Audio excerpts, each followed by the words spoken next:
大家好，又到了 Brenda 的学习时间。今天我们来做很简单的一个课程，就是冰块的材质。那现在这个呢，就是我用 EV 来渲染出来的啊 ，Cycles 渲染，既然 EV 渲染可以，那 Cycles 渲染也是可以的，好吧？然后呢，我们现在先进入这个教程。好，我们不要在摄像头里看，我们当这个材质啊，我们添加一个 cube 立方体，假设是一个冰块，然后呢给它赋予同样的材质的时候，你可以看这个冰块也是一样了，对吧？那如何来进行做它呢？先给大家看看这个外围的设置，就是 EV 渲染 ，OK。然后呢，在这里呢，我们需要两个灯，区域灯。第一个呢 ，Area Light， 就是添加一个light，OK， Area Light。然后呢，把它转个方向以后啊，转个方向就用旋转工具。它因为你加的时候呢，它是这个样子的 ，OK， 它是在中心原点出来，你就用移动工具把它上移一个，然后呢用旋转工具把它翻过来，这样第二个就是翻过来旋转一下，把这个灯往上，然后的第二个呢就是往下照啊，然后呢就能看得清楚这个表面。好，我们现在随便选一个材质给大家看一下这个材质节点是如何制作的，好吧？然后呢，我们现在也可以重新进入一个新的文件。那在这里呢，我们就用一个立方体，刚才是一个圆形的立方体，然后在这里呢用 EV 渲染啊，同样的，它原来 Blender 有的这个灯我们可以隐藏，然后呢添加一个light，OK，Area Light，OK，然后呢可以看到我们把它给上啊，这样的话呢往下看，给它来个100瓦啊，我们在 Viewport Shading 来看，你看这个灯就变成这样了。然后呢，你可以再加多一个灯，一个light area light，OK，让它旋转过来，往上 ，OK，然后呢下移，从下往上照 ，OK，然后呢同样是100瓦啊，同样是100瓦。啊，可能就是圆形会更好一点。我看看这个，我当时设置的时候，这个 Area Light 是100瓦，对吧？这个是100瓦 ，OK， 好，对吧？然后呢，我们来一个世界背景，点击 Color， 然后呢进入这个是 polyheaven.com 这个网站找的立体背景啊。然后呢，大家我先找到一个背景。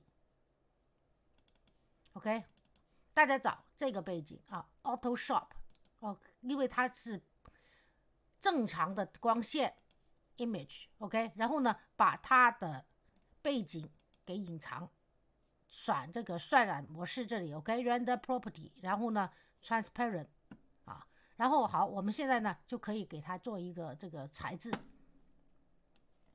在这里拉出一个界面，当然也可以在 Shading 这里啊。搞成一个界面，再选 Viewport 就行了 ，OK。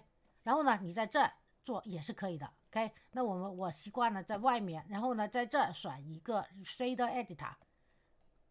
好，然后呢，我们把侧边栏赶进去 ，N 键啊，在这里呢，我们给它一点点浅蓝色，因为冰是有一点点浅蓝色的嘛，是吧？在这里我们需要3个节点，一个是 Bump 节点，这个呢是连它的发线的 normal， 而这个是冰块，所以 transmission 呢要1。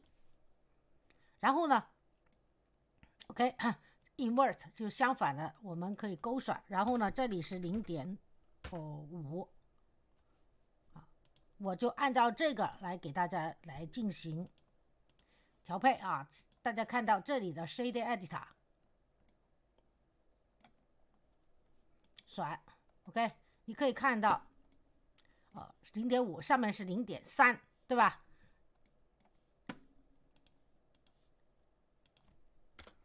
这是发线，让它这个现在它的凸纹还没出来，所以看不出来，对吧？这是让它更加立体一点。然后去加 A 呢，加一个 Color Run， 然后呢，这个 Color 连上它的 Roughness，OK。好，然后呢，这个白稿点击上面变白了，我们才把它的直搞上去。这个呢是调配它这个这里当我们加上加 A 加一个 noise texture， OK， 这里 color 连它，这个 color 也连下面这个 height， OK， 然后呢，我们把这个值给调上，一会儿我们调这个你就知道了啊。这个呢，就像 noise texture 就是噪波啊，就像云彩就是用这个做的，像它的纹路就是也是用这个做的 ，OK。当你把这个值调的时候，是不是这云彩多少都在这里调了，对吧？就是它的凹凸纹啊，调到你自己喜欢为止啊。然后呢，它的这个 scale 的值呢，这里我们可以看一下，是 4.1， 对吧？这个是 14.1， 这是 0.1。那我们看看在低调，这个低调的值越大，它的纹路越多。0.1 好了，我们这里呢现在就做出来了。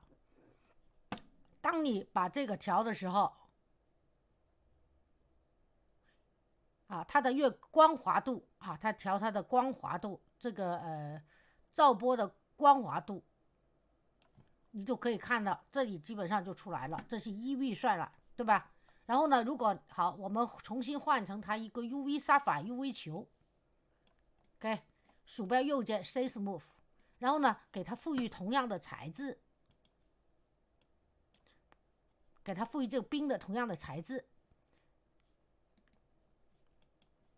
你可以看见这里啊，这个冰就出来了。别忘了 transmission 这里面一定要因为这个冰呢是透明的，然后呢你就可以把它放在你的资产库里啊，然后你需要用的时候就把它拖出来就行了。然后如果大家不懂得这些材质节点的话，大家在 B 站、哔哩哔哩找御姐可以带你学 Blender， 点击我的头像进入主页，点选合集73，然后呢把这个工具换成这样的。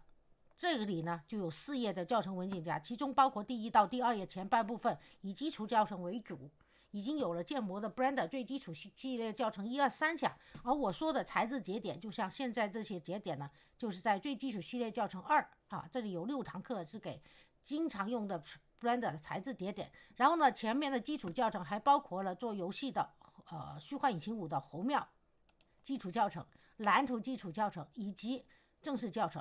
也有虚幻5同江母公司做场景的 Twinmotion 新版旧版教程，当然也有给 3D 人物设计制造衣服的 Marvelous Designer 的教程 ，OK， 还有给3D 还有参加 3D 比赛技术教程汇总在这儿啊。虚幻引擎5呢有好几种不同的教程啊，在这儿包括 MetaHuman 做人物的教程，然后呢还有给人工智能时代这么多人工智能网站如何建立你需要的人物、动物、动态场景的教程在这儿啊。如果你会学会使用就非常方便。然后呢，从第2页后半部分到第4页都是以 Blender 为主的各个分类的教程。像这堂课就是属于材质教程课啊。那从第2页后半部分到第4页，以 Blender 分类有什么分类呢？就几何节点、光的教程、推荐网站和插件布艺教程啊。然后海洋、海水、冰川、金川地形、合成工具详解、粒子爆炸教程、绑骨教程。像这个教程呢，就是粉丝问题和材料节点课的教程。随着教程推进，它们的位置有可能稍微会发生一点变化啊。当然还有 Mixamo 人物教程、水晶教程啊、综合基础教程、油墨画教程等等。OK， 然后呢，我的课程到此结束，谢谢大家观看。请喜欢这个教程的朋友给我个点赞，或者订阅我的频道，在视频右下方点关注。谢谢大家，祝大家愉快天！还是那句话，好好学习，天天向上，拜拜。